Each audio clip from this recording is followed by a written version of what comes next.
All right, so now we will jump into our risk factors. So risk factors for breast cancer are age primarily. We know that the risk of breast cancer does go up over the age of 55. Family history is an important factor. So I write first degree relatives, second degree relatives, but for clarity, first degree relatives if you have a sister who is diagnosed, if you had a mother who is diagnosed. Second degree relatives are where we get into the aunts to the grandmothers, so it's a little bit more separated. But the number of relatives and how close they are to you does make a difference. Those specifically with breast cancer, as well as family members with ovarian cancer, because that can also increase your risk, which is where we'll talk about genetic testing. I get asked that a lot, women who have a family history, do I need genetic testing? And the research has changed so drastically. It really is incredible.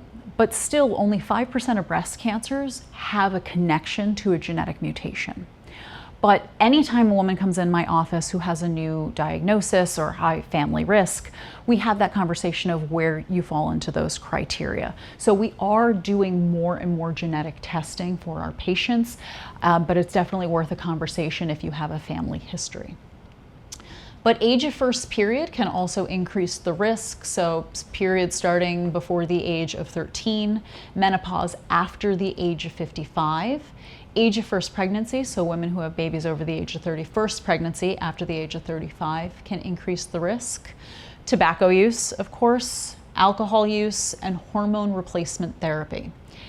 Now, in regards to the period, menopause, and pregnancy, the reason for these is how much estrogen our body has been exposed to. So if you start your period at 10 and you don't have menopause until after 55, you've now had more estrogen in your body for a longer period of time, which is where the breast tissue gets put at risk.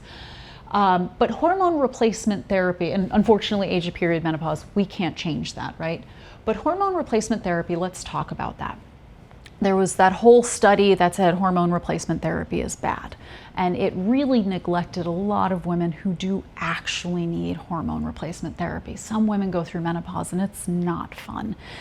So the study showed that women who have a combination of hormone therapy, so it's an estrogen and progesterone, that causes the hormones to peak and valley, to spike and go back down, that's what increases the risk. But women who just have a little bit of estrogen and it stays at a steady level, less of a risk.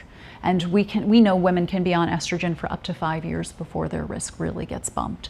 So hormone replacement therapy, it is a sticky topic, but when it comes to quality of life, it is always worth a conversation with your provider should menopause become an issue.